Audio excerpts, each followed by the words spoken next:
ನಮಸ್ಕಾರ ಸ್ನೇಹಿತರೆ, ನಿಮ್ಮೆಲ್ಲರಿಗೂ ಯೋಗ ಮಾಸ್ಟರ್ ಚಾನಲ್ಗೆ ಸ್ವಾಗತ ಸುಸ್ವಾಗತ. ತಾವ್ಯಾರು ನಮ್ಮ ಚಾನಲನ್ನು ಸಬ್ಸ್ಕ್ರೈಬ್ ಆಗಿ ಬೆಲ್ ಬಟನ್ ಒತ್ತಿ ಹಾಗೂ ನಿಮ್ಮ ಅಭಿಪ್ರಾಯ ಅನಿಸಿಕೆಗಳನ್ನು ಬರೆದು ತಿಳಿಸಿ ಹೆಚ್ಚು ನಿಮ್ಮ ಸ್ನೇಹಿತರಿಗೆ ಶೇರ್ ಮಾಡಿ. ಸ್ನೇಹಿತರೆ, ನಾವು ಕಳೆದ 5-6 ವರ್ಷಗಳಿಂದ ತಕ್ಷಶಿಲಾ ಗುರುಕುಲದ ಹೆಸರಿನಲ್ಲಿ ಅನೇಕ ವಿದ್ಯೆಗಳನ್ನು ಕಲಿಸ್ತಾ ಇದ್ದೀವಿ. ಕುಂಡಲಿನಿ ರಾಜಯೋಗ, ಕ್ರಿಯಾಯೋಗ, ತಂತ್ರ ಸಾಧನೆ, ಯಕ್ಷಿಣಿ ಸಾಧನೆ, ಅಪ್ಸರ ಸಾಧನೆ, ಸಾತ್ವಿಕ, ಇನ್ನೂ ಅನೇಕ ಸಾತ್ವಿಕ ಸಾಧನೆಗಳನ್ನು ಕಲಿಸುತ್ತಾ ಬಂದಿದ್ದೇವೆ. ಈಗ ನಿಮಗೆ ನಮ್ಮ ಬೇರೆ ಭಾಷೆಯಿಂದ ಸಬ್ಟೈಟಲ್ ನೀವು ನೋಡಬೇಕಾದ್ರೆ ನಮ್ಮ ಯೂಟ್ಯೂಬ್ನಲ್ಲಿ ಮೇಲ್ಗಡೆ ಬಲಭಾಗದಲ್ಲಿ ಶಿಶಿ ಅಂತ ಇರುತ್ತೆ. ಅದನ್ನು ಸೆಟ್ಟಿಂಗ್ ಮಾಡ್ಕೊಂಡು ನಿಮ್ಗೆ ಯಾವ ಭಾಷೆ ಬೇಕೋ ಆ ಭಾಷೆ ಆಯ್ಕೆ ಮಾಡ್ಕೊಂಡ್ರೆ ಕೆಳಗಡೆ ಸಬ್ಟೈಟಲ್ ಆಗಿ ಕೆಳಗಡೆ ಟೆಕ್ಸ್ಟ್ ಆಗಿ ಬರುತ್ತೆ. ಬೇರೆ ಭಾಷೆ, ಹಿಂದಿ, ಇಂಗ್ಲೀಷು, ಯಾವ ಭಾಷೆನೂ ಇರಲಿ, ತಮಿಳು, ತೆಲುಗು ಎಲ್ಲ ಭಾಷೆನೂ ಬರುತ್ತೆ. ಅದನ್ನು ಆಯ್ಕೆ ಮಾಡ್ಕೋಬೋದು. ಆಮೇಲೆ ನಮ್ಮ ವಿಡಿಯೋ ಕೊನೆಯಲ್ಲಿ ನಮ್ಮ ಹತ್ರ ಸಾಧನೆ ಮಾಡಿದ ಸಾಧಕರ ಅನುಭವ, ಕುಂಡಲಿನಿ ರಾಜಯೋಗ ಸಾಧನೆ ಮಾಡಿದ ಸಾಧಕರ ಅನುಭವದ ವಿಡಿಯೋಗಳನ್ನು ಲಾಸ್ಟ್ ವಿಡಿಯೋ ನೋಡ್ತಾ ಇದ್ರಲ್ಲ, ಕೊನೆ ಎಂಡಲ್ಲಿ ಬರುತ್ತೆ. ಆಮೇಲೆ ಪ್ಲೇ ಲಿಸ್ಟಲ್ಲಿ ಕೂಡ ಇರುತ್ತೆ. ಪ್ಲೇ ಲಿಸ್ಟಲ್ಲಿ ಸಪ್ರೇಟ್ ಮಾಡಿ ಹಾಕಿದ್ದೀವಿ. ನಿಮಗೆ ಪ್ಲೇ ಲಿಸ್ಟಲ್ಲಿ ನಿಮಗೆ ಸಾಧನೆ ಮಾಡಬೇಕು ಅಂತ ಆಸಕ್ತಿ ಇದ್ರೆ, ಇಚ್ಛೆ ಇದ್ರೆ ಪ್ಲೇ ಲಿಸ್ಟಲ್ಲಿ ಹೋಗಿ ಎಲ್ಲರ ಅಭಿಪ್ರಾಯ ಅನಿಸಿಕೆಗಳನ್ನು ನೀವು ನೋಡ್ಬೋದು. ಆಮೇಲೆ ಅವ್ರದ್ದು ಫೋನ್ ನಂಬರ್ ಹಾಕಿರ್ತೀವಿ, ಅವರ ವಿಳಾಸ ಹಾಕಿರ್ತೀವಿ. ನಿಮ್ಗೆ ಆಸಕ್ತಿ ಇದ್ರೆ, ಹತ್ರದಲ್ಲಿದ್ರೆ ನೀವು ಅವ್ರನ್ನ ಭೇಟಿ ಮಾಡಿ, ಅವ್ರಿಗೆ ಫೋನ್ ಮಾಡಿ, ಅವ್ರು ಭೇಟಿ ಮಾಡಿ. ಆಮೇಲೆ ನಿಮಗೆ ನಾವು ಸಾಧನೆ ಮಾಡಬೇಕು ಅಂತ ಅನಿಸಿದ್ರೆ ನಮ್ಮ ಹತ್ರ ಬಂದು ದೀಕ್ಷೆ ತಗೊಂಡು ಸಾಧನೆಯನ್ನ ಮಾಡ್ಬೋದು. ಸ್ನೇಹಿತರೆ, ಈ ಸಾಧನೆಗೆ ಆನ್ಲೈನಲ್ಲಿ ದೀಕ್ಷೆ ಇದೆ, ಆಫ್ಲೈನ್ನಲ್ಲಿ ದೀಕ್ಷೆ ಇದೆ. ಆಫ್ಲೈನ್ನಲ್ಲಿ ಅಂದ್ರೆ ಭಾನುವಾರ ಇರುತ್ತೆ. ಆನ್ಲೈನ್ನಲ್ಲಿ ಅಂದ್ರೆ ನೀವು ಯಾವತ್ತು ಬೇಕಂದ್ರೂ ಅವತ್ತೇ ನಾವು ಆನ್ಲೈನ್ನಲ್ಲಿ ಕುಂಡಲಿನಿ ರಾಜಯೋಗ ದೀಕ್ಷೆಯನ್ನ ನೀಡ್ತೀವಿ. ಇಲ್ಲಿ 18ರಿಂದ 45 ವಯಸ್ಸಿನೊಳಗಿರುವಂತವರಿಗೆ 1 ವರ್ಷದ ಕುಂಡಲಿನಿ ರಾಜಯೋಗ ದೀಕ್ಷೆ, ಆಮೇಲೆ 45 ವರ್ಷದಿಂದ 55 ವಯಸ್ಸು ಒಳಗಿರುವಂತವರಿಗೆ 3 ವರ್ಷದ ಕುಂಡಲಿನಿ ರಾಜಯೋಗ ದೀಕ್ಷೆಯನ್ನ ನೀಡಲಾಗುತ್ತೆ. ಇದು ನಮ್ಮ ಪ್ರಾಚೀನ ಗುರುಕುಲದಲ್ಲಿ ಬ್ರಹ್ಮವಿದ್ಯೆಯನ್ನ ಪ್ರಾಥಮಿಕವಾಗಿ ಮಾನ್ಯತೆ ಕೊಡ್ತಾ ಇದ್ರು. ಅದನ್ನು ಕಲಿಯೋದಕ್ಕೆ 10-12 ವರ್ಷ ಹಿಡಿತಾ ಇತ್ತು ಮೊದಲು. ಆದ್ರೆ ನಾವು ಅದನ್ನ ಶಾರ್ಟ್ ಮಾಡಿ ಕೇವಲ 1 ವರ್ಷ ಮತ್ತು 3 ವರ್ಷಕ್ಕೆ ಈ ಬ್ರಹ್ಮವಿದ್ಯೆಯನ್ನ ಮಾಡಿದ್ದೇವೆ. ಅಂದ್ರೆ ನಮ್ಮ ಪ್ರಾಚೀನ ಕುಂಡಲಿನಿ ಯೋಗದ ತಂತ್ರ, ಈ ತಂತ್ರವನ್ನು ಬಳಸಿಕೊಂಡು 1 ವರ್ಷದಲ್ಲಿ 3 ವರ್ಷದಲ್ಲಿ ನಿಮಗೆ ಆ ಬ್ರಹ್ಮಜ್ಞಾನದ ಒಂದು ಅರಿವನ್ನ ನಾವು ಮೂಡಿಸುವ ಪ್ರಯತ್ನವನ್ನ ಮಾಡ್ತಾ ಇದ್ದೇವೆ. ಆಮೇಲೆ ನಮ್ದು yogaMaster.in ಅಂತ ವೆಬ್ಸೈಟ್ ಇದೆ. ಅದರಲ್ಲಿ ಕೂಡ ಬಲಗಡೆ ಮೇಲ್ಗಡೆ ಹೋದ್ರೆ ಕನ್ನಡ, ಹಿಂದಿ, ಇಂಗ್ಲಿಷ್ 3 ಭಾಷೆಯಲ್ಲಿ ನೀವು ಭಾಷೆ ಆಯ್ಕೆ ಮಾಡ್ಕೊಂಡು 3 ಭಾಷೆಯಲ್ಲಿ ಕೂಡ ನಮ್ಮ ವೆಬ್ಸೈಟ್ ಅನ್ನ ನೋಡ್ಬೋದಾಗಿರುತ್ತೆ. ಆಮೇಲೆ ನಮ್ಮ ಯೂಟ್ಯೂಬ್ ಅಲ್ಲಿ ಬಯೋ ಲಿಂಕ್ ಅಂತ ಇರುತ್ತೆ, ಯೂಟ್ಯೂಬ್ 3 ಅಂತ ಇರುತ್ತೆ ಮೇಲ್ಗಡೆ. ಅದನ್ನ ಕ್ಲಿಕ್ ಮಾಡಿದಾಗ ನಿಮಗೆ ನಮ್ಮ ತಕ್ಷಶಿಲಾ ಗುರುಕುಲ ಅಂತಂದು ಹೊಸ ಚಾನಲ್ ಕನ್ನಡದಲ್ಲಿ ಮಾಡಿದ್ದೇವೆ, ಅದಕ್ಕೂ ಸಬ್ಸ್ಕ್ರೈಬ್ ಆಗಿ. ಆಮೇಲೆ ತಕ್ಷಶಿಲಾ ಗುರುಕುಲ ಇಂಗ್ಲೀಷು, ತಕ್ಷಶಿಲಾ ಗುರುಕುಲ ಹಿಂದಿ ಅಂತಂದು ಹಿಂದಿ ಚಾನಲ್ ಮಾಡಿದ್ದೇವೆ, ಇಂಗ್ಲೀಷ್ ಚಾನಲ್ ಮಾಡಿದ್ದೇವೆ. ಅದನ್ನು ಕೂಡ ಸಬ್ಸ್ಕ್ರೈಬ್ ಮಾಡಿ, ಅದನ್ನು ಕೂಡ ವಾಚ್ ಮಾಡಬೇಕು ಅಂತ ತಮ್ಮ ಹತ್ರ ಮನವಿ ಮಾಡ್ಕೊಂತ ಇದ್ದೀವಿ. ನಮಸ್ಕಾರ ಸ್ನೇಹಿತರೆ, ಇವತ್ತು ನಿಮ್ಮ ಮುಂದೆ ಇದ್ದಾರೆ. ಈಗ ಇರೋದು ಮಂಡ್ಯದಲ್ಲೇ ಶ್ರೀರಂಗಪಟ್ಟಣದಿಂದ ದೊಡ್ಡೇಗೌಡರು, ಆಮೇಲೆ ಬೆಂಗಳೂರು ಭರತ್ ನಗರದಿಂದ ಪ್ರಕಾಶ್ ಅವರು ಇವತ್ತು ನಿಮ್ಮ ಮುಂದೆ ಇದ್ದಾರೆ. ಇವರು ಕುಂಡಲಿನಿ ರಾಜಯೋಗವನ್ನ ಆಲ್ರೆಡಿ 1 ವರ್ಷ ಆಯ್ತಲ್ವಾ ಮುಗಿಸಿ? 3 ವರ್ಷ. 3 ವರ್ಷ ಆಯ್ತಾ? ನಂದು 3 ವರ್ಷ. 3 ವರ್ಷ ಅಲ್ಲ, 2 ವರ್ಷ ಇತ್ತು. ಇಲ್ಲ ಬರೋ 3 ವರ್ಷ ಆಯ್ತು ನಿಮ್ಮ ಸಂಪರ್ಕಕ್ಕೆ ಬಂದು. ಈ ಜನವರಿ 4ನೇ ವರ್ಷ. ಹೌದಾ? ಆಲ್ರೆಡಿ ಸಾಧನೆ ಮಾಡಿದವರು ಹಿರಿಯ ಸಾಧಕರು. ಈಗ ಅವರಿಗೆ ಯಾವ ರೀತಿಯಾದ ಅನುಭವಗಳು ಆಗಿದ್ದಾವೆ ನೀವು ಅವ್ರ ಬಾಯಿಂದ ಕೇಳಿ. ಈಗ ದೊಡ್ಡೇಗೌಡರು ಹೇಳ್ತಾರೆ ಸಾಧನೆ ನಂತರ ಯಾವ ತರ ಅವ್ರಿಗೆ ಅನಿಸ್ತಾ ಇದೆ, ಯಾವ ತರ ಫೀಲಿಂಗ್ ಅನಿಸ್ತಾ ಇದೆ, ಅವ್ರ ಬಾಯಲ್ಲೇ ಹೇಳ್ತಾರೆ. ಕೆಲವರೆಲ್ಲ ಸಾಧಕರು ಅವ್ರನ್ನ ಪ್ರಶ್ನೆ ಮಾಡಿ ಕೇಳಿದ್ದಾರೆ, ಪ್ರಶ್ನೆಗಳನ್ನು ಕೂಡ ಕೇಳಿದ್ದಾರೆ. ಅದಕ್ಕೆ ಅವ್ರ ಬಾಯಿಂದ ಕೇಳುವ ಅವರ ಅನುಭವ, ಅವರ ಸಾಧನೆ ಅನುಭವ, ಅವ್ರು ಯಾವ ತರ ಜೀವನ ಮಾಡ್ತಾ ಇದ್ದಾರೆ, ಏನ್ ತೊಂದರೆಗಳಾಗ್ತಾ ಇದೆ ಈಗ ಸಮಾಜದಲ್ಲಿ ಅವ್ರಿಗೆ, ಮತ್ತೆ ನಿಮ್ಗೇನು ಅಡ್ವೈಸ್ ಕೊಡ್ಬೇಕೋ ಅವ್ರು ಕೊಡ್ತಾರೆ. ದೊಡ್ಡೇಗೌಡ್ರೆ, ಸಾಧನೆ ಪ್ರಾರಂಭ ಮಾಡಿದ್ರಲ್ಲ, ನಂತರದ ಸಾಧನೆ ಮುಗೀತು, ಅದರ ಮೇಲೆ ನಿಮ್ಗೆ ಅನುಭೂತಿಗಳು ಈಗ ನಮ್ಮ ಹತ್ರ ಹಂಚ್ಕೊಂಡ್ರಲ್ಲ, ಆ ಒಂದು ಅನುಭವಗಳನ್ನ ಸ್ವಲ್ಪ ವೀಕ್ಷಕರ ಮುಂದೆ ಹೇಳಿಕೊಳ್ಳಿ. ಮೊದಲನೇದಾಗಿ ಪೂಜ್ಯ ಗುರುಗಳ ಕಾಲಿಗೆ ನಮಸ್ಕರಿಸುತ್ತಾ, ನಾವು ಗುರುಗಳ ಸಂಪರ್ಕಕ್ಕೆ ಬಂದು 3 ವರ್ಷ ಆಯಿತು. 3 ವರ್ಷ ಆದಮೇಲೆ ಸಾಧನೆ ಯಾವ ರೀತಿ ಆಯಿತು ಅಂತಂದರೆ, ಮೊದಲನೇದಾಗಿ ಪ್ರಾಣಾಯಾಮ ಕೊಟ್ಟಿದ್ರು. ಪ್ರಾಣಾಯಾಮ 4 ಗಂಟೆಗೆ ಹೇಳಬೇಕು, ದೇವಿ ಪೂಜೆ ಮಾಡಬೇಕು, ಪ್ರಾಣಾಯಾಮ ಮಾಡಬೇಕು ಅನ್ನೋದನ್ನ ಒಂದು ದೀಕ್ಷೆಯ ರೂಪದಲ್ಲಿ ಕೊಟ್ಟಿರ್ತಾರೆ.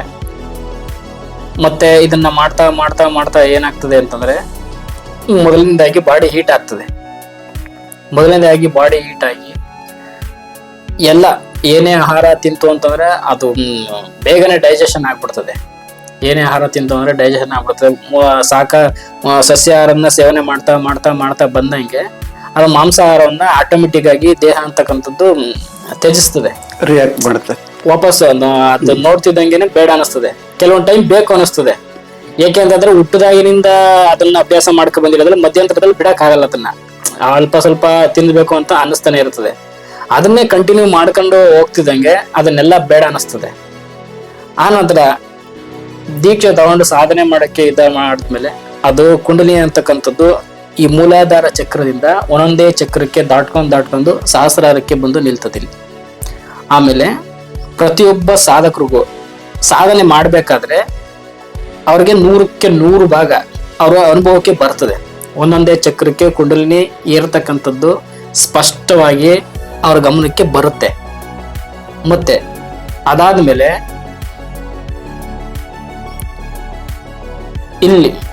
ಇಲ್ಲಿಂದ ಬಂದಂತ ಕುಂಡಲಿನಿ ಇಲ್ಲಿಗೆ ಮೊದಲು ಮೂಲಾಧಾರ ಚಕ್ರ, ಸ್ವಾಧಿಷ್ಠಾನ, ಮಣಿಪೂರಕ, ಅನಾಹತ, ವಿಶುದ್ಧಿ, ಆಜ್ಞಾ, ಸಹಸ್ರಾರಿಕೆ ಅದು ಏರ್ಬೇಕಾದ್ರೆ ಒಬ್ಬೊಬ್ಬ ಸಾಧಕರಿಗೆ ಒಂದೊಂದ್ ತರ ಆಗ್ತದೆ. ನಮ್ಗೆ ಯಾವ ರೀತಿ ಆಯ್ತು ಅಂತಂದ್ರೆ ಇರುವೆಗಳು ಏರ್ತವೆ, ಇರುವೆಗಳು ಹೋಗ್ತಾವಲ್ಲ ಮೇಲ್ಗಡೆ, ಆ ರೀತಿ ಅನುಭವ ಆಗಿದೆ. ಮತ್ತೆ ಈ ಭಾಗದಲ್ಲಿ ಬೆನ್ನಿನ ಹಿಂದೆ ಮೂಲಾಧಾರ ಚಕ್ರದಿಂದ ಇಲ್ಲಿ ಈ ಕತ್ತಿನ ಭಾಗದವರೆಗೆ ಆ ಭಾಗ ಎಲ್ಲ ಫುಲ್ ಬಿಸಿ ಆಗ್ತದೆ. ಅದು ಅನುಭವಕ್ಕೆ ಬರ್ತದೆ. ಪ್ರತಿಯೊಬ್ಬ ಸಾಧಕರಿಗೂ ಅದು ಅನುಭವಕ್ಕೆ ಬರ್ತದೆ. ಬಿಸಿ ಆಗ್ತಕ್ಕಂಥದ್ದು ಪ್ರತಿಯೊಬ್ಬ ಸಾಧಕರಿಗೂ ಅನುಭವಕ್ಕೆ ಬರುತ್ತೆ. ಅದಾದ ನಂತರ ಈ ಭಾಗದಲ್ಲಿ ಬ್ರಹ್ಮರಂಧ್ರದ ಮೂಲಕ ಓಪನ್ ಆದಂಗ ಆಗ್ತದೆ. ಬ್ರಹ್ಮರಂಧ್ರದ ಮೂಲಕ ಓಪನ್ ಆದಂಗಾಗಿ ಮಾಮೂಲಿ ಗಾಳಿ ಬೀಸ್ದಂಗ ಆಗುತ್ತೆ. ಈ ತಲೆ ಏನು ಓಪನ್ ಆಗಿರ್ಬೇಕು ಅನ್ನೋದ್ರಲ್ಲಿ ಮುಟ್ಟಿ ನೋಡೋ ತರ ಫೀಲ್ ಆಗ್ತದೆ ಇಲ್ಲಿ. ಮತ್ತೆ ಈ ಯೋಗ ತಲೆಯನ್ನು ಮಾಮೂಲಿ ಮುಡಿ ಕೊಟ್ಟಾಗ ಗಾಳಿ ಬೀಸಿದಾಗ ಏನು ಅನುಭವ ಆಗ್ತದೆ ಆ ರೀತಿ ಅನುಭವ ಆಗ್ತದೆ ಇಲ್ಲಿ. ಮತ್ತೆ ಆ ನಂತರ ಈ ಭಾಗದಲ್ಲಿ ಆಜ್ಞಾ ಚಕ್ರದ ಮೂಲಕ ಇಲ್ಲಿ ನೆವೆ ಆಗ್ತದೆ, ಕೆರೆಯಂಗೆ ಆಗ್ತದೆ ಇಲ್ಲಿ. ಧ್ಯಾನಕ್ಕೆ ಕೂತ್ಕೊಂಡಾಗ ಇಲ್ಲಿ ಒಂದು ಡೈಮಂಡ್ ತರ ಸಖತ್ತು ನೋವು ಬಂದು ಫೋರ್ಸ್ಫುಲ್ ಆಗಿ ಇಲ್ಲಿ ಒಂದು ಶಕ್ತಿ ಹೊರಗಡೆ ಹೋಗೋ ತರ ಆಗ್ತದೆ, ಅನುಭವ ಆಗ್ತದೆ. ಆ ನಂತರ ಇಲ್ಲಿ ಕುಂಡಲಿನಿ ಬಂದಕ್ಕಂಥದ್ದು ಇಲ್ಲಿಂದ ಬಂದು ಕಿವಿ ಮೂಲಕ ಈ ಮೂಲಕ ಬಂದು ಇಲ್ಲಿ ಒಳಗಡೆ ಇಲ್ಲಿ ಈ ಭಾಗದಲ್ಲಿ ಕೂಡ್ತದೆ. ಇಲ್ಲಿ ಆ ಅನುಭವ ನಮ್ಗೆ ಆಗಿದೆ. ಗುರು, ಇಷ್ಟು ಅನುಭವ ಆಗಿದೆ. ಮತ್ತೆ ಧ್ಯಾನಕ್ಕೆ ಕೂತಾಗ ದೇಹ ಮೇಲ್ಗಡೆ 2 ಅಡಿ 3 ಅಡಿ ಏಳೋ ರೀತಿ ಅನುಭವ ಆಗ್ತದೆ. 2 ಅಡಿ 3 ಅಡಿ ಆಮೇಲೆ ಮುಟ್ಟು ನೋಡ್ಕೊಂಡಾಗ ನಾವು ಎಲ್ಲಿ ಇದು ಮೇಕೆ ಹಾರ ಹೋಗ್ಬಿಡ್ತೀವಿ ಅನ್ನೋ ಫೀಲಿಂಗ್ ಅಲ್ಲಿ ಮುಟ್ಟು ನೋಡ್ಕೊಂಡಿದೀವಿ, ನಾವೇ ಎಚ್ಚರಾಗಿ ಮುಟ್ಟು ನೋಡ್ಕೊಂಡಿದೀವಿ. ಆ ರೀತಿ ಎದಳ್ತದೆ. ಆಮೇಲೆ ಹಿಂಗ್ ಮಲಿಕತ್ತು ಅಂತಂದ್ರೆ ಎಲ್ಲಿ ಮೇಕೆ ಹಾರ ಹೋಗ್ಬಿಡ್ತೀನಿ ಅಂತ ಅಂದ್ಬಿಟ್ಟು ಕೆಳಗಡೆ ಹಿಂಗ್ ಮಲಿಕತ್ತು ಅಂತಂದ್ರೆ ಆ ಕೆಳಗಡೆ ಮೂಲಕೊಂದು ಕಾಲ್ ತವಿಂದ ಹಿಡಿದು ಎಳ್ದರಂಗೆ ಅನುಭವ ಆಗ್ತದೆ. ಆಮೇಲೆ ಕೆಲವೊಂದು ಸಮಯದಲ್ಲಿ ಇಲ್ಲಿಂದ ಜಂಪ್ ಮಾಡಿ ಕೆಳಗಡೆ ಇಲ್ಲಿ ಮೇಲ್ಗಡೆಯಿಂದ ಆತ್ಮ ಜಂಪ್ ಮಾಡಿ ಓಡಾಡದ ಮನೆ ಸುತ್ತ ಓಡಾಡಂಗೆ ನಮ್ಮ ಸುತ್ತನೇ ಓಡಾಡಿ ಖುಷಿ ಪಟ್ಟು ನಾನು ಹೊರಗಡೆ ಬಂದಿದ್ದೀನಿ, ನಾನು ನಿನ್ನ ನೋಡ್ತಾ ಇದ್ದೀನಿ, ಸಾಧನೆ ಕಂಪ್ಲೀಟ್ ಆಯ್ತು ನಿಂದು, ಇನ್ನೇನ್ ಮಾಡ್ಬೇಕು ಅಂತ ಅನ್ಕೊಂಡಿದ್ದೆ, ಇನ್ ಮುಂದೊಂದು ಸಾಧನೆ ಮಾಡು ಅನ್ನೋ ಹೇಳೋ ತರ ಇರ್ತದ ಅದು. ಆ ನಂತರ ಏನೇ ಒಂದು ಸಾಧನೆ ಮಾಡ್ತೀವಿ ಅಂತಂದ್ರು ಇವತ್ತು ನಾಳೆ ಏನಾಗ್ಬೇಕು ಅಂತ ಇವತ್ತು ನೆನ್ಸ್ಕೊತು ಅಂತಂದ್ರೆ ನಮ್ಗೇನೆ ಆಶ್ಚರ್ಯ. ಅದು ನಾಳೆನೇ ಆಗಿರ್ತದೆ, ನಾಡಿಂದೇ ಆಗಿರ್ತದೆ. ಇತ್ತೀಚೆಗೆ ಈಗ ಒಂದು ವಾರದಲ್ಲಿ ಆದಂತ ಘಟನೆಗಳು ಅದು ನಮ್ಮ ಕಣ್ಣು ಮುಂದೆಗಡೆ ನಡೆದಂಗೈತೆ. ನನಗೆ ಆಶ್ಚರ್ಯ ಇದೇನು ಯಾವ ತರ ಇದು. ನಾವೇನ್ ಮನಸ್ಸಿನಲ್ಲಿ ಸಂಕಲ್ಪ ಮಾಡ್ತೀವೋ, ನಾವ್ ಏನ್ ಅನ್ಕೋತೀವೋ ಅದು ವಿತ್ತಿನ ಒಂದು ವಾರದಲ್ಲಿ ಇಲ್ಲ ಅಂತಂದ್ರೆ ಒಂದು ತಿಂಗಳೊಳಗಡೆ ನಡೀತದೆ, ಆಜುಬಾಜಲ್ಲಿ ನಡೀತದೆ. ಈ ರೀತಿ ಪವಾಡಗಳು ನಡೀತಾವೆ. ಈಗ ನೀವು ಕೆಲವರು ವ್ಯಕ್ತಿಗಳು ಬಂದ್ರೆ ಅವ್ರ ಮುಖಚರ್ಯ ನೋಡಿದ ತಕ್ಷಣ ಅವ್ರು ಎದಕ್ಕೆ ಬಂದಿದ್ದಾರೆ, ಇದನ್ನೇ ಮಾತಾಡ್ತಾರೆ ಅಂತ ಗೆಸ್ ಮಾಡ್ತಾ ಇದ್ದೀರಾ? ಹೌದು ಗುರುಗಳೇ, ಅವ್ರ ಮುಂದೆಗಡೆ ಬಂದ ಇಟ್ಕೆನೆ ಇವ್ರು ಇದೇ ಮನಸ್ಸೊಳಗಡೆ ಇಟ್ಕೊಂಡು ಮಾತಾಡ್ತಾವ್ರೆ ಅನ್ನೋದು ಅರ್ಥ ಆಗ್ತದೆ. ಒಟ್ನಲ್ಲಿ ಏನ್ ಮನಸ್ಸೊಳಗಡೆ ಇಟ್ಕೊಂಡು ಅರ್ಥ ಆಗುತ್ತೆ, ಆದ್ರೆ ಅದನ್ನ ನಾನು ಬಿಡಿಸಿ ಹೇಳಕ್ ಆಗಲ್ಲ ಅವರಿಗೆ. ನೀನ್ ಇಂಥದ್ನೇ ಇಟ್ಕೊಂಡು ಒಂದೊಂದ್ಸಲ ಹೇಳ್ತೀನಿ, ನೇರವಾಗಿ ಹೇಳ್ತೀನಿ ಅದನ್ನ, ನೀನ್ ಇದನ್ನೇ ಇಟ್ಕೊಂಡು ಮಾತಾಡ್ತದೆ ಹಿಂಗೆ ಇಟ್ಕೊಂಡು ಅಂತ. ಆವಾಗ ಅವ್ ಮಾತು ಬೆಳಿತವೆ. ಮಾತು ಬೆಳೆದಾಗ ನಾನೇ ಸುಮ್ನೆ ಆಗ್ಬಿಡ್ತೀನಿ ಅವಾಗ. ಯಾಕೆಂದ್ರೆ ಇವ್ರ ವಿಚಾರ ತಿಳಿದಿಲ್ಲ, ತಿಳ್ಸಕ್ಕೂ ನನ್ ಕೈಲಿ ಆಗಲ್ಲ, ಸುಮ್ನೆ ಇದ್ಬಿಡೋದೇ ಬೆಟರ್ ಅಂದ್ಬಿಟ್ಟು ನಾನೇ ಸುಮ್ನೆ ಇದ್ಬಿಡ್ತೀನಿ. ಅಂದ್ರೆ ಈ ಪ್ರಪಂಚ ಒಳಗೊಂದು ಹೊರಗೊಂದು ಪ್ರತಿಯೊಬ್ರು ನಮ್ ಮುಂದೆ ಏನೇ ಮಾತಾಡ್ಲಿ ಅವರು ಇದೇ ವಿಚಾರಕ್ಕೆ ಈ ವಿಚಾರವಾಗಿನೇ ಮನಸ್ಸೊಳಗೆ ಇಟ್ಕೊಂಡು ನನ್ನ ಹತ್ರ ಚರ್ಚೆಗೆ ಬಂದವ್ರೆ ಅಂತ ಗೊತ್ತಾಗ್ತದೆ. ಬಂದ ತಕ್ಷಣ ಗೊತ್ತಾಗ್ತದೆ. ನಾ ಚರ್ಚೆ ಇಳಿತು ಅಂತಂದ್ರೆ ಸರಿಯಾಗಲ್ಲ ಅಂತ ನನ್ಗೆ ಗೊತ್ತಾದ್ಮೇಲೆ ನಾ ಸುಮ್ನೆ ಆಗ್ಬಿಡ್ತೀನಿ. ಸತ್ಯ ಏನೋ ಗೊತ್ತಾಗ್ಬಿಡ್ತಲ್ಲ, ಸುಮ್ನೆ ಆಗ್ಬಿಡ್ತೀನಿ ಅವಾಗ. ಈಗ ಕೆಲವು ನಿನಗೆ ಮುಂದಾಗುವ ಘಟನೆಗಳ ಬಗ್ಗೆ ಗೊತ್ತಾಗುತ್ತೆ, ಮುಂದೆ ಇಂಥದ್ದು ಆಗುತ್ತೆ ಅನ್ನೋದು 100% ಗೊತ್ತಾಗಲ್ಲ. ಒಂದು 25-30% ಗೊತ್ತಾಗ್ತದೆ. 30% ಅಂತೂ ಗೊತ್ತಾಗ್ತದೆ. ಮುಂದೆ ಹಿಂಗೆ ಆಗ್ಬೋದು. ಮುಂದೆ ಅಸ್ಯೂಮ್ ಮಾಡ್ತೀನಿ ಇದೇ ರೀತಿ ಇವತ್ತು ಫಲಿತಾಂಶ ಇಟ್ಕೊಂಡ್ರೆ ಇವತ್ತಿನ ಕೆಲಸನ ಇಟ್ಕೋತು ಅಂತಂದ್ರೆ ಇದು ಹಿಂಗೆ ಮುಂದುವರಿತು ಅಂತಂದ್ರೆ ಇದು ಹೀಗೆ ಆಗುತ್ತೆ ಅಂತ ನೋಡಿ ಗೊತ್ತಾಗ್ತದೆ. 30-40% ಎಕ್ಸಾಕ್ಟ್ಲಿ ಆಗಿ ನನಗೆ ಗೊತ್ತಾಗ್ತದೆ ಅದು. ಇದೇ ರಿಸಲ್ಟ್ ಕೊಡುತ್ತೆ ಅಂತ. ಇದು ಮುಂದುವರ್ಸ್ಕೊಂಡು ಹೋಗ್ತು ಅಂತಂದ್ರೆ ಇದು ಹೀಗೆ ಆಗುತ್ತೆ ಅಂತ ನನ್ಗೆ ಡೆಫಿನೆಟ್ಲಿ ಗೊತ್ತಾಗುತ್ತೆ ಅದು. ಈಗ ಮತ್ತೆ ಬೇರೆ ಅನುಭವ, ಧ್ಯಾನದಲ್ಲಿ ಕುಂತ್ಕೊಂಡಾಗ ಯಾವ ತರ ಅನುಭವ ಆಗುತ್ತೆ ನಿಮ್ಗೆ? ಧ್ಯಾನ ತಲ್ಲೀನತೆ ಇದೆಯಾ? ಧ್ಯಾನದಲ್ಲಿ ಕೂತಾಗ ಊರೊಳೆ ಸುಮಾರು ಸರಿ ಆಗಿದೆ. ಧ್ಯಾನದಲ್ಲಿ ಕೂತಾಗ ನಾನು ಕೂರ್ಬೇಕಾದ್ರೆ ಕರೆಕ್ಟ್ ಆಗಿ ಕೂತಿರ್ತೀನಿ, ಆದ್ರೆ ಎಚ್ಚರ ಆದಾಗ ಬಿದ್ದೋಗಿರ್ತೀನಿ. ಎಚ್ಚರ ಆಗಿದ್ದಾಗ ಕೆಳಗಡೆ ಪ್ರಜ್ಞೆ ತಪ್ಪೆ ಬಿದ್ದೋಗಿರ್ತೀನಿ. ಆದ್ರೆ ಎಷ್ಟೊತ್ತು ಬಿದ್ದಿದೆ ಅನ್ನೋದೇ ಗೊತ್ತಾಗಲ್ಲ. ಕನಿಷ್ಠ ಎಷ್ಟು ಗಂಟೆ ಧ್ಯಾನ ಮಾಡ್ತೀರಿ? ಕನಿಷ್ಠ ಧ್ಯಾನ ಕೂತ್ಕೊಂಡಿರೋ ಗುರುಗಳು 1-1.5 ಗಂಟೆ 1-1.5 ಗಂಟೆ ಹೆಂಗ್ ಯಾವ ಪೊಸಿಷನ್ ಅಲ್ಲಿ ಇದೀನಿ ಅನ್ನೋದೇ ಗೊತ್ತಾಗಲ್ಲ ನನಗೆ. ಎದ್ದಾಗ್ಲೇ ಗೊತ್ತಾಗಲ್ಲ ನನಗೆ. ಕೆಲವೊಂದ್ ಟೈಮ್ ಕೂತ್ಕೊಂಡಿದ್ದಾಗ ಮಾಮೂಲಿ ಮೇಕ್ ಏರ್ದಂಗ ಆಗ್ತದೆ. ಮೇಕೆ ಏರ್ದಂಗೆ ಮೇಕ್ ಏರ್ ಹಿಂಗ್ ರೌಂಡ್ ಹೊಡೆದಂಗ ಆಗ್ತದೆ. ಹಿಂಗೆ ಫುಲ್ ರೌಂಡ್ ಹೊಡೆದು ಬಿದ್ದೋಗ್ಬಿಡ್ತೀನಿ. ರೌಂಡ್ ಹಿಂಗಾಗಿ ಒಳಗಡೆ ಅಳ್ಳಾಡ್ದಂಗ ಆಯ್ತು. ಒಳಗಡೆ ಇದೆಯಲ್ಲ ತೆಂಗಿನಕಾಯಿನ ಮಾಮೂಲಿ ಹಿಂಗೆ ಹೊಡೆದ್ಬಿಟ್ಟು ಹಿಂಗೆ ಅಳ್ಳಾಡ್ಸ್ತದೆ. ಗಡಗಡೆ ಹೆಂಗ್ ಅಳ್ಳಾಡ್ತದೆ ಹಂಗ್ ಒಳಗಡೆ ಅಳ್ಳಾಡ್ತದೆ. ಒಳಗಡೆ ಓಡಾಡ್ತದೆ. ಆತ್ಮ ಬೇರೆ ದೇಹ ಬೇರೆ ಎಂಬ ಭಾವನೆಗೆ ಇದೇ ಸಾಕ್ಷಿ. ಗೊತ್ತಾಗ್ತದೆ ನನ್ಗೆ ಅದು. ಇದು ಆಯ್ತಾಯ್ತು ಅಂತ ನನ್ಗೆ ಗಮನಕ್ಕೆ ಬರ್ತದೆ ಅದು. ಹಂಗ್ ಓಡಾಡಿದಾಗ ನನ್ಗೆ ಇದಾಗಿ ಬಿದ್ದೋಗ್ಬಿಡ್ತೀನಿ ನಾನು. ಅವ ಪ್ರಜ್ಞೆ ತಪ್ಪಿ ಮಾಮೂಲಿ ಧ್ಯಾನಕ್ಕೆ ಅಂತಾನೆ ಕೂತಿರ್ತೀನಿ. ಧ್ಯಾನ ಮಾಡ್ಬೇಕು ಅಂತ 100 ಭಾಗ ಗಮನ ಧ್ಯಾನದಲ್ಲಿ ಇಟ್ಟಿರ್ತೀನಿ ಅಂತ ಕೂತಿರ್ತೀನಿ. ಆದ್ರೆ ಧ್ಯಾನ ಕೂತ್ಕೊಂಡು 10 ನಿಮಿಷ 1/4 ಗಂಟೆ ಆದ್ಮೇಲೆ ಅದ್ ನನ್ ನಾನು ಏನ್ ಮಾಡ್ತಾ ಇದೀನಿ ಅನ್ನೋದೇ ಗೊತ್ತಾಗಲ್ಲ. ಯಾಕಂದ್ರೆ ನಾನು ಇದ್ದೀನಿ ಅನ್ನೋದೇ ಗೊತ್ತಾಗಲ್ಲ. ನಿನ್ ಮೈ ಮೇಲೆ ನಿನಗೆ ಪ್ರಜ್ಞೆ ಕೂತಿದ್ದೀನಿ ಅನ್ನೋದೇ ಗೊತ್ತಾಗಲ್ಲ. ಆ ಆನಂದ ಸಾಗರದಲ್ಲಿ ತೇಲಾಡ್ತಾ ಇರುತ್ತೆ. ಆ ಒಂದು ಆನಂದ ಸಾಗರದಲ್ಲಿ ಆತ್ಮ ತೇಲಾಡ್ತಾ ಇರುತ್ತೆ ಭಗವಂತನಲ್ಲಿ. ನಾ ಇಲ್ಲಿ ಇದ್ದೀನಿ ಅನ್ನೋ ಫೀಲಿಂಗ್ ಬರೋದೇ ಇಲ್ಲ. ಇದ್ದೀನಿ ನನ್ ಕೈ ಕಾಲು ಸುದ ಇದಾವೆ ಅನ್ನೋದೇ ಗೊತ್ತಾಗಲ್ಲ. ಮತ್ತೆ ಕೈ ಕಾಲು ಹಿಂಗಿದೆಯಾ ಅನ್ನೋದೇ ಗೊತ್ತಾಗಲ್ಲ. ದೇಹ ಭಾವ ಅಳಗೋಗಿರುತ್ತೆ. ಇರೋದಿಲ್ಲ. ದೇಹ ಭಾವ ಎದ್ ನೋಡ್ತು ಅಂತಂದ್ರೆ 2-2.5 ಗಂಟೆ 1 ಗಂಟೆ 1.5 ಗಂಟೆ ಹಿಂಗೆ ತರಾವರಿ ಎಕ್ಸಾಕ್ಟ್ಲಿ ಆಗಿ ಇಷ್ಟೇ ಅಂತಿಲ್ಲ. ಒಂದೊಂದ್ಸಲಿ 3 ಗಂಟೆ 4 ಗಂಟೆ ಆಗಿರೋದು ಐತೆ. ಒಂದೊಂದು ಧ್ಯಾನ ಕುತ್ಕೊಂಡ್ರೆ 4 ಗಂಟೆವರೆಗೆ ಧ್ಯಾನ ಕೂತ್ಕೊಂಡಾಗ ಕೂತಿರೋದು ಕೂರ್ಬೇಕಾದ್ರೆ ಕೂತಿರ್ತೀನಿ. ಆದ್ರೆ ಹೇಳ್ಬೇಕಾದ್ರೆ ಮಲಗಿರ್ತೀನಿ. ಹಿಂಗೆ ಕೂತಿರ್ತೀನಿ. ಎಚ್ಚರ ಆದಾಗ ಮಲ್ಕೊಂಡ್ಬಿಟ್ಟಿರ್ತೀನಿ. ಎಲ್ಲೇ ಹೋಗಿರುತ್ತೆ ಆತ್ಮ ನೀನ್ ಬಿಟ್ಟು ಹೋಗ್ಬಿಟ್ಟಿರುತ್ತೆ. ಮಲಗಿದ್ದೀನಿ ಅಂತ ಗೊತ್ತಾಗಲ್ಲ. ನನ್ಗೆ ಎಚ್ಚರ ಆದಾಗ್ಲೇ ಗೊತ್ತಾಗೋದು ನಾನ್ ಬಿದ್ದೋಗಿದ್ದೀನಿ ಕೆಳಗಡೆ ಅಂತ. ಅವಾಗಲೇ ಗೊತ್ತಾಗೋದು. ಇದೆಲ್ಲ ಆಸ್ಟ್ರೋ ಟ್ರಾವಲ್. ಇದು ಆಸ್ಟ್ರೋ ಟ್ರಾವಲ್ ಇವಾಗ ಆಗ್ತಾ ಇರೋ ಧ್ಯಾನದಲ್ಲಿ ಅವರು ದೇಹ ಬಿಟ್ಟು ಹೋಗ್ಬಿಡ್ತಾರೆ ಹೊರಗಡೆ. ಆನಂದ ಸಾಗರದಲ್ಲಿ ತೇಲಾಡ್ತಾ ಇರ್ತಾರೆ ಅವರು. ಆಮೇಲೆ ಅದನ್ನ ನೋಡಿದಾಗ ಶರೀರ ಬಿದ್ದಿರುತ್ತೆ, ಮಲಗಿಬಿಟ್ಟಿರುತ್ತೆ. ಆಮೇಲೆ ಅದ ಪ್ರವೇಶ ಮಾಡ್ತಾರೆ ಅವ್ರ. ಈ ಪ್ರವೇಶ ಮಾಡಿದ್ಮೇಲೆ ಯಾವಾಗ ಗೊತ್ತಾಗುತ್ತೆ ನಾನ್ ಮಲಗಿದ್ದೀನಲ್ಲ. ಬಾಡಿ ಫುಲ್ ಒಳಗಡೆ ಕೆಳಗಡೆ ಮಲಗಿದಾಗ ಮಾಮೂಲಿ ಹಿಂಗೆ ಎದ್ದೊಳ್ತದೆ ಮೇಲ್ಗಡೆ. ಬಾಡಿ ಒಳಗಡೆಯಿಂದ ಒಳಗಡೆಯಿಂದ ಆತ್ಮ ಅಂಬುದು ಎದ್ದೇಳುತ್ತೆ. ಶರೀರದಲ್ಲಿದ್ದಾಗ ಆತ್ಮ ಒಳಗಡೆಯಿಂದ ಎದ್ದು ಈ ಬ್ರಹ್ಮರಂಧ್ರದ ಮೂಲಕ ಹೊರಗಡೆ ಬರುತ್ತೆ. ಹೊರಗಡೆ ಬಂದು ಸುತ್ತ ಸಂಚಾರ ಮಾಡುತ್ತೆ. ಫುಲ್ ಗಾಳಿಗಿಂತನೂ ಗಾಳಿಗಿಂತನೂ ವೆಯ್ಟ್ಲೆಸ್ ಅಂದ್ರೆ ವೆಯ್ಟ್ಲೆಸ್. ಫುಲ್ ಏನ್ ಒಂಚೂರು ಭಾರ ಅನ್ನೋದೇ ಇರಲ್ಲ. ಫುಲ್ ಗಾಳಿಲಿ ಯಾವ ರೀತಿ ತೇಲಾಡ್ತೀವೋ ಆ ರೀತಿ ತೇಲ್ದಂಗೆ ಒಂದ್ಸಲಿ ಅನಿಸ್ತದೆ. ತೇಲಿ ಮತ್ತೆ ಹೋಗ್ಬಿಡ್ತು ಅಂತಂದ್ರೆ ಮತ್ತೆ ಕೆಳಗಡೆ ಬರೋದ್ ಹೇಗಪ್ಪ ಅಂತ ಅನ್ಬಿಟ್ಟು ಅನಿಸ್ತದೆ. ಹೋಗ್ಬಿಡ್ತು ಅಂದ್ರೆ ಮತ್ತೆ ವಾಪಸ್ ಬರೋದ್ ಹೆಂಗೆ ನಾನು ಅಂತ ಅನಿಸ್ತದೆ. ತಾನಾಗಿನೇ ಬರುತ್ತೆ. ಪೂರ್ತಿ ಕನೆಕ್ಷನ್ ಕಟ್ ಆಗಿರೋದಿಲ್ಲ, ತಾನಾಗಿನೇ ಬರುತ್ತೆ. ಅದು ಅಷ್ಟು ಟ್ರಾವಲ್ ನೋಡಿದ್ರೆ ಗೊತ್ತಾಗುತ್ತೆ. ನೀವು ಮೊದ್ಲು ಎಷ್ಟು ದಪ್ಪ ಇದ್ರಿ, ಈಗ ಎಷ್ಟು ಎಳಗಾಗ್ಬಿಟ್ಟಿದ್ರೆ. ನಾನ್ ಬಂದಾಗ ಇದು ಬರಕ್ಕಿಂತ ಮುಂಚೆ 65 kg ಇದ್ದೆ. 55 kg ಆಗಿದ್ದೀನಿ. Automatic 20 kg. ಸೇಮ್ ಅವಾಗ ಏನ್ ಆಹಾರ ತಿಂತಿದೆ ಅದಕ್ಕಿಂತ ಹೆಚ್ಚಾಗಿ ತಿಂತೀನಿ. ನಾನ್ ವೆಜ್ ಮುಟ್ಟಲ್ಲ ಇವಾಗ. ಕೆಲವೊಂದ್ ಬಾರಿ ತಿಂತೀನಿ. ಅದನ್ನ ನಮ್ ಜೊತೆಲಿ ಇರ್ತಕ್ಕಂಥ ಅಂತಾರೆ, ನಾನ್ ವೆಜ್ ತಿಂತೀಯಾ, ನೀನೇನ್ ಅಧ್ಯಾತ್ಮ ಮಾಡ್ತೀಯಾ ಅಂತಾರೆ. ನಾನು ಹೇಳ್ತೀನಿ, ನೋಡಪ್ಪ ಇದು ಊಟದಾಗಿನಿಂದ ಬಂದಿರತಕ್ಕಂಥದ್ದು, ಸಡನ್ ಆಗಿ ಬಿಡಕ್ ಆಗಲ್ಲ. ಅಧ್ಯಾತ್ಮದಲ್ಲಿ ಇತ್ತು ಅಂತಂದ್ರೆ ಒಂದೊಂದ್ಸಲಿ ಮಾಡ್ಲೇಬೇಕಾಯ್ತದೆ. ಅದನ್ನೆಲ್ಲ ತಪ್ಪು ತಿಳ್ಕೊಂಬೇಡಿ. ಅದನ್ನೆಲ್ಲ ಏನು ಮಾಡಕ್ಕಲ್ಲ. ಹಂತವಾಗಿ ತ್ಯಜಿಸ್ಬೇಕು. ಅದನ್ನ ಒಂದೇ ಸಲ ಬಿಡಕ್ ಆಗಲ್ಲ. ಅದನ್ನ ಅವಾಗೆಲ್ಲ ವಾರಕ್ಕೆ 2 ದಪ್ಪ ತಿಂತಿದ್ದಾನೆ. ಇವಾಗ 15 ದಿನಕ್ಕೆ 1 ದಪ್ಪ, ತಿಂಗ್ಳಿಗೆ 1 ದಪ್ಪ. ಇಲ್ಲ ಅಂತಂದ್ರೆ ತಿಂಗಳಲ್ಲಿ ಇಲ್ವೇ ಇಲ್ಲ. ಈ ರೀತಿ ಬಂದಿರೋದ್ ಬೆಟರ್ ಅಲ್ವಾ? ಮುಂದೆ ಹೋಯ್ತಾ ಅದನ್ನ ತ್ಯಜಿಸ್ತೀವಿ. ಮನೆಯಲ್ಲಿ ಅಂತಾರೆ, ತಿನ್ನಿ ಯಾಕೆ ನೀವೇನ್ ಲಿಂಗಾಯತರ ಇದ್ದೀರಾ. ನಾವು ಮನೆಗೆ ಏನ್ ತಂದ್ಕೊಡ್ಬೇಕು ಅದನ್ನೆಲ್ಲ ತಂದ್ಕೊಡ್ತೀನಿ ಅವ್ರಿಗೆ. ಈಗ ನಿಮ್ಗೆ ಅನೇಕ ಜನ ಸಾಧಕರು ಪ್ರಶ್ನೆ ಕೇಳಿದಾರಲ್ಲ, ಏನೇನಂತ ಪ್ರಶ್ನೆ ಕೇಳಿದಾರೆ? ಸುಮಾರು ಜನ ಸಾಧಕರು ಪ್ರಶ್ನೆ ಕೇಳ್ತಾರೆ ಗುರುಗಳೇ. ಮೊದಲನೇದಾಗಿ ಏನ್ ಹೇಳ್ತೀನಿ ಅಂತಂದ್ರೆ, ಈ ಸಾಧಕರು ಆಗ್ಬೋದು, ಸಾಧಕರು ಆಗಕ್ ಬರ್ತಾರಲ್ಲ, ಅವರ ಪತ್ನಿಯರಲ್ಲಿ ಒಂದು ಮನವಿ ಏನಂತಂದ್ರೆ, ಅವ್ರು ಯಾವ್ದೇ ರೀತಿ ಇಲ್ಲಿ ಗುರುಗಳ ಸನಿಹಕ್ಕೆ ಬಂದಿಡ್ಕೆ ಯಾರು ಸನ್ಯಾಸಿಗಳಾಗಲ್ಲ. ಹಂಗೆ ಯಾವುದೇ ರೀತಿ ಅನ್ಯತಾ ಭಾವಿಸ್ಬೇಡಿ. ಇದೊಂದು ಸಾಧನೆ. ಈಗ IAS IPS KS ಈಗ ಆರ್ಮಿ ಹೆಂಗಿದೆ ಅದೇ ರೀತಿ ಇದು ಒಂದು ಸಾಧನೆ. ಯಾರುವೆ ಈಗ ಕೋಟಿಗೊಬ್ಬ ಶರಣ ಅಂತ ಐತೆ, ಕೋಟಿಗೊಬ್ಬ ಶರಣ ಅಂತಂದ್ರೆ ಕೋಟಿಗೆ ಒಬ್ರು ಶರಣರು ಅಂತಂದ್ರೆ ಅಷ್ಟೊಂದು ತಪಸ್ ಮಾಡಿರ್ಬೇಕು.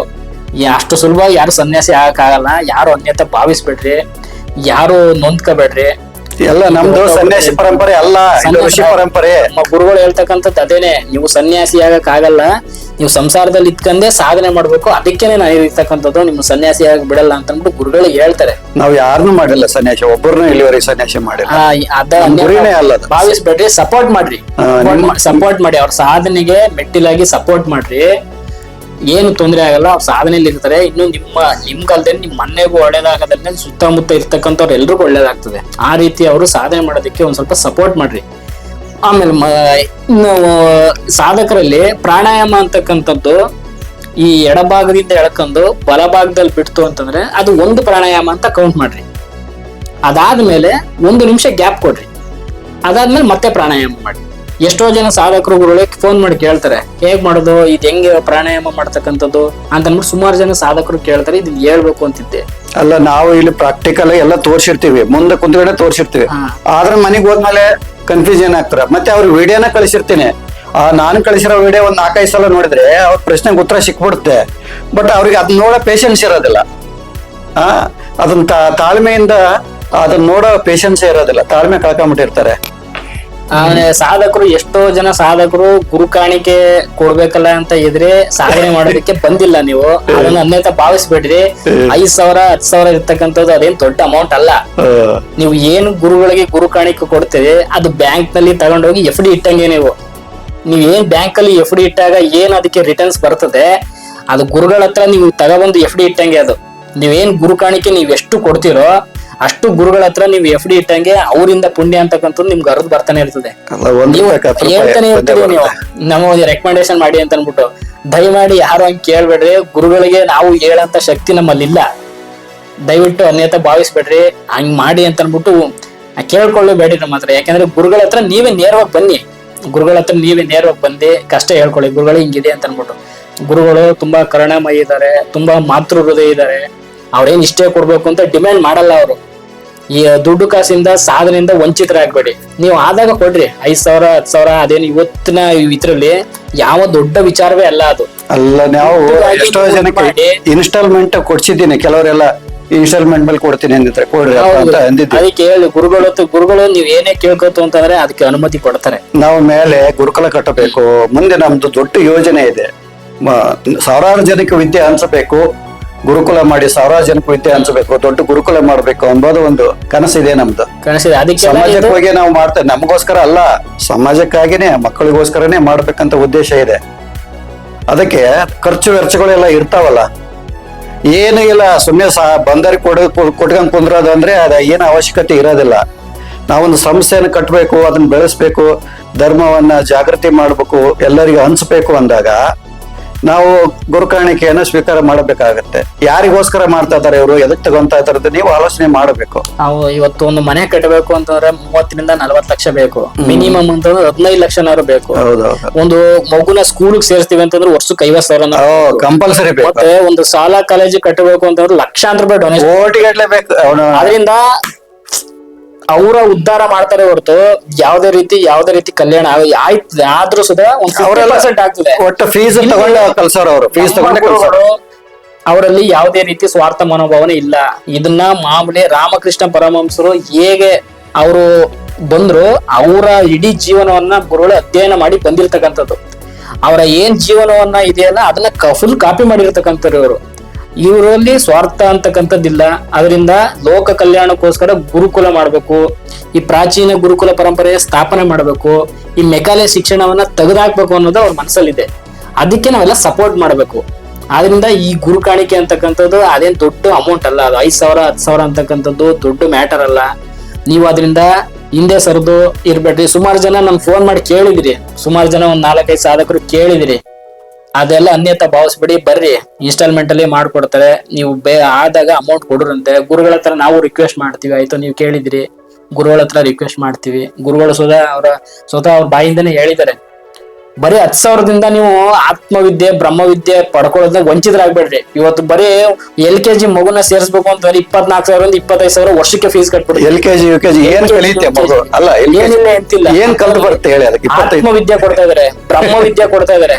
ಇಲ್ಲಿ ನಮ್ಮ ಗುರುಗಳು ಒಬ್ಬ ತಂದೆಯಾಗಿ ನಿನ್ನ ಜವಾಬ್ದಾರಿ ಏನು, ಗಂಡನಾಗಿ ನಿನ್ನ ಜವಾಬ್ದಾರಿ ಏನು, ಸಮಾಜಕ್ಕೆ ಒಬ್ಬ ಸಮಾಜ ಇದಾಗಿ ಪ್ರಜೆಯಾಗಿ ನಿನಗೆ ಏನು ನಿನಗೆ ಇರ್ತಕ್ಕಂಥ ಜವಾಬ್ದಾರಿಗಳೇನು ಅಂತ ತಿಳಿಸ್ಕೊಡ್ತಾ ಇದಾರೆ. ಆಮೇಲೆ ಇದಕ್ಕೆ ಬರೋದ್ರಿಂದ ಒಳ್ಳೇದ್ಯಾವ್ದು ಕೆಟ್ಟದ್ಯಾವ್ದು, ನಾನು ಏನ್ ಮಾತಾಡ್ಬೇಕು, ಸಮಾಜದಲ್ಲಿ ಯಾವ ರೀತಿ ಇರಬೇಕು ಅನ್ನೋದನ್ನ ಗುರುಗಳು ಪ್ರತ್ಯಕ್ಷವಾಗಿ ಅದನ್ನ ತೋರಿಸ್ತಾರೆ.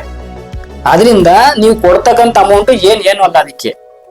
ಆದ್ರಿಂದ ದಯಮಾಡಿ ಸಾಧಕರು ಯಾರು ಹಿಂದೆ ಇರಬೇಡಿ, ಬಂದು ಗುರುಗಳನ್ನ ಕಾಂಟ್ಯಾಕ್ಟ್ ಮಾಡಿ ನಿಮ್ ಕಷ್ಟನ ಹೇಳ್ಕೊಂಡು ಗುರುಗಳ ಹತ್ರ ದೀಕ್ಷೆ ತಗೊಂಡು ಸಾಧನೆ ಮಾಡ್ರಿ, ಸಾಧನೆಯಲ್ಲಿ ಮುಂದುವರಿರಿ.